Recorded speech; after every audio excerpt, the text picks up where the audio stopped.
వాళ్ళిద్దరు గొడవలకి కారణం మీరే అని చెప్తున్నారు. అవును మేడం, అదే చెప్తున్నారు కదా, ప్రతిసారి నన్ను బ్లేమ్ చేస్తారు. అదే నేను ఇక్కడనే కూర్చున్నాను, అడగమనండి, నేను కూడా చెప్తాను. అందుకనే నా చెల్లెలు ఇచ్చింది అందుకోసమేనా, నా ఇంట్లో పెట్టుకోనికేనా?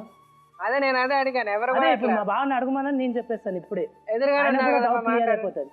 నా చెల్లెని నీ ఇంటికి ఇచ్చిన నీ దగ్గర ఉంచుకోనికేనా, లేకపోతే మా ఇంట్లో పెట్టుకోనికేనా? ఇన్ని కొట్లాడాలి పంచాయతీ. నీ చెల్లెలు నాకు ఇచ్చినప్పుడు నా ఇంట్లోనే ఉండాలి కదా. నా ఇంట్లో ఉన్నప్పుడు మమ్మల్ని గుట్టుగా సంసారం చేసుకొని ఇస్తావా లేదన్న?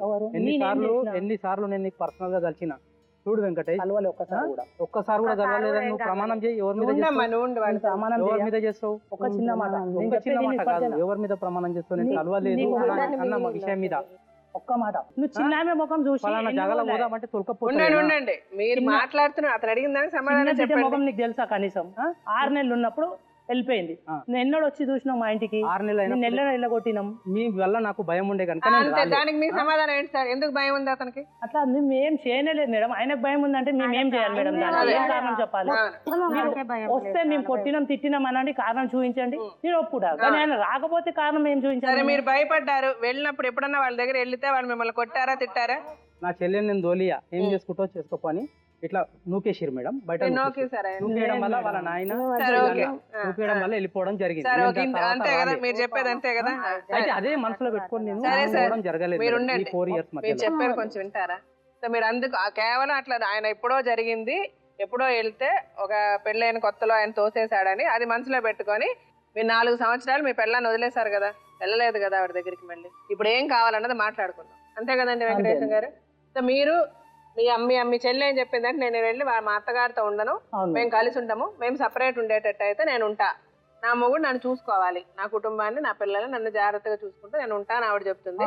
అతను అంటాడు వాళ్ళ అత్తగారు నాయన వాళ్ళ మదర్ ఏమంటున్నారంటే, మా ఇంటికి వచ్చి పిల్లలు నా కోడలు మా అబ్బాయి మేమందరం కలిసి ఉండాలి, వాళ్ళు నాకు ఒక పూట పెట్టి ఒక పూట పెట్టకపోయినా పర్వాలేదు, నేను వాళ్ళకి ఏమి ఇబ్బంది పెట్టను, వాళ్ళు చెప్పినట్టుగా నేను ఉంటానని ఆవిడ అంటున్నారు. తర్వాత మనందరం కలిసి ఆలోచించాల్సింది ఆ పిల్లల గురించి ఆలోచించాలి. ఇద్దరు ఆడపిల్లలు, తల్లి తండ్రి అనేది పిల్లలకు అవసరం కాబట్టి వీళ్ళ వెధవ చేష్టలు ఎలా ఉన్నా ఆ పిల్లల గురించి కాంప్రమైజ్ అయ్యి పిల్లల భవిష్యత్తు అనేది ముందు ఆలోచించుకొని ఒక డెసిషన్ తీసుకోవాలని నేను అనుకుంటున్నా.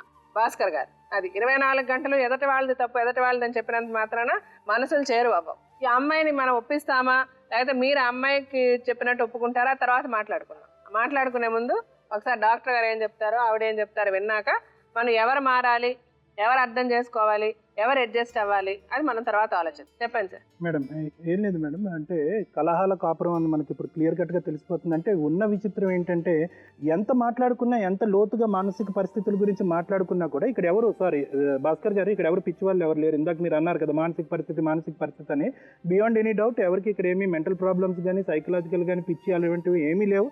ఇది కేవలం మనస్తత్వాలకు సంబంధించినటువంటి అంశం. ముఖ్యంగా ఒకే ఒక విషయం ఏంటంటే వినేటటువంటి ఓపిక లేకపోవటం. ఎప్పుడూ కూడా మేడం కూడా చూసే ఉంటారు, మేము చాలా గొడవలు చూసాం, చాలా గొడవలు ఈ స్టేజ్ మీద తీర్చినటువంటి సందర్భాలు ఉన్నాయి. ఒక మాట ఒక ప్రశ్న నువ్వు ప్రశ్న అడిగావు అనుకో అమ్మా, నీ ప్రశ్న కంప్లీట్ అయ్యే లోపలే అతను దూకుడుతో అతను సమాధానం చెప్తున్నాడు. అలాగే అతను ప్రశ్న అడిగాడు అనుకోండి సమాధానం. అంటే ఎందుకు ఇంత స్పీడ్గా ఎందుకు మీరు వెళ్ళిపోతున్నారు అంటే కనుక బేసిక్ ఫౌండేషన్లో ఆ పునాదిలోనే అర్థం చేసుకోవటం అన్నది జరగలేదు.